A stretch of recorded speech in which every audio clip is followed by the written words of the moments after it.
അപ്പോൾ dear guys, നമുക്ക് layout എങ്ങനെ ചെയ്യാം എന്ന് നോക്കാം.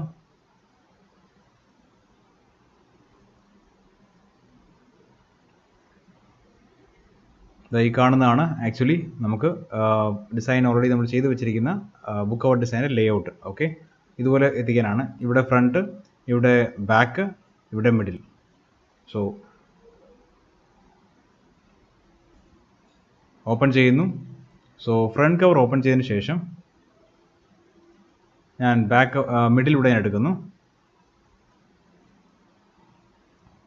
മിഡിലിൻ്റെ സൈസ് നോക്കുന്നു. ക്യാൻവാസ് സൈസ് നോക്കുമ്പോൾ നമുക്ക് 26.21 സെൻറ്റിമീറ്റർ എന്നുള്ള ഒരു വിഡ്ത്ത് കിടപ്പുണ്ട്. സോ ഇവിടെ ക്യാൻവാസ് സൈസിൽ റൈറ്റ് ക്ലിക്ക്, നെയിമിൻ്റെ റൈറ്റ് ക്ലിക്ക് ചെയ്താൽ ക്യാൻവാസ് സൈസ് എടുക്കാം.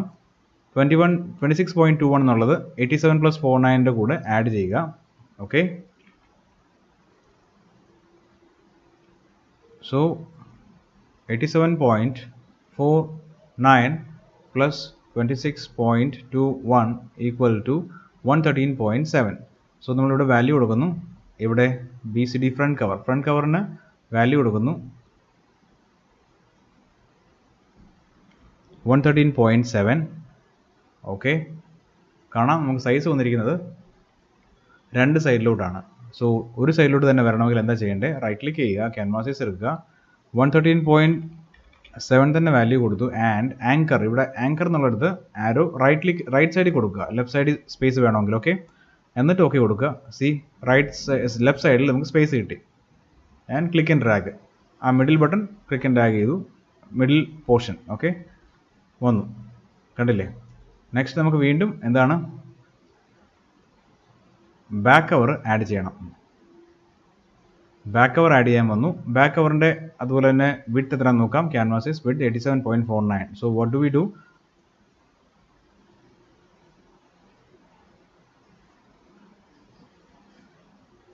ആ 113.7 പ്ലസ് 87.49 വിച്ച് ഈസ് 201.19. സോ നമ്മൾ കൊടുക്കുന്നു ക്യാൻവാസ് സൈസ്, ഇവിടെ വാല്യൂ കൊടുക്കുന്നു 201.19. ഓക്കെ, ഇവിടെ നമ്മൾ നോക്കാം രണ്ട് സൈഡിലോട്ട് വന്നിട്ടുണ്ടോ ചെക്ക് ചെയ്യുക. യെസ്, വന്നിട്ടുണ്ട്.